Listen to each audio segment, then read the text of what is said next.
सैयदी आला हजरत ने फतावा रज़िया शरीफ में लिखा है कि आलिम पहले तय करके आ सकता है, नात खान और बाकी अहबाब के लिए इजाजत नहीं है।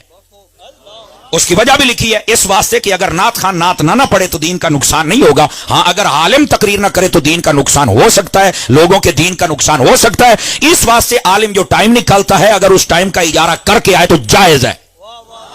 तकरीर के पैसे ना मांगे, वक्त के। समझ आ रही है मेरी? ये बात थोड़ी सी मुश्किल है लेकिन ये लोग नहीं करते। मैं चूंकि अतार का मुरीद हूं तो मैं तो समझा के जाऊंगा ना। हाँ, जब लंबा सफर होता है तो हम भी पहले पूछ लेते हैं, हाँ भाई संगिया की करना ही। ये कोई शर्म वाली बात नहीं। पहले 5 साल मैंने बिल्कुल नहीं पूछा तो इन्हें भी सानू नहीं पूछया ते हुण पूछण लग पे हुण सारे सिद्धे हो गए ने।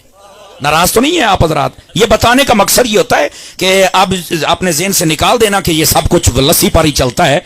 अब आपसे पूछा जाएगा। हमें उस वक्त भी ज्यादा दुख होता है इस कौम पर जब उसी स्टेज पर एक आलिम तकरीर करे तो उसको 10-12 हजार रुपए के टरका दिया जाता है और वहीं पर एक दाढ़ी मुंडा फासिक फाजर और हमारे स्टेज पे खड़ा होकर गवानिया राजी करने वाला राफी किस्म का नाथ खान नकीब वो 40-40 हजार ले जाता है। और यार तुम्हारा पैसा डूमों के लिए रह गया, उलमा के लिए नहीं है।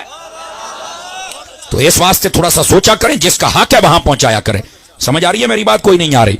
तो ये नबी पाक सल्लल्लाहु अलैहि वसल्लम के लिए हुक्म था कि आपने दीन फैलाने पर कुछ उजरत नहीं मांगे। और अगर आप कहें कि आप क्यों मांगते हैं तो उलमा तशरीफ फरमा है, मुतकद्दिमीन में जायज नहीं था, मुतअखिरीन ने यह फतवा दिया है। ये आप उलमा को पढ़ सकते हैं, बिल्कुल जायज है। वरना जो तनख्वाह मस्जिद में जाती है पहले जमाने में यह भी नहीं होती थी। समझ आई ना? ये गल कौड़ी है, हुणे इत्थे ना पक्के हो जाए जे मौलवी नूं देनी कोई शय नहीं। हाँ, लेकिन मैं आपको बता रहा हूं वक्त की नजाकत को देखते हुए उलमा ने मसला बताया है कि अब उलमा की तुम्हें खिदमत करनी पड़ेगी, क्योंकि अगर तुम इनका बज़ाहिर इंतजाम नहीं करोगे तो मस्जिदें वीरान हो जाएंगी। इनका ध्यान रखो।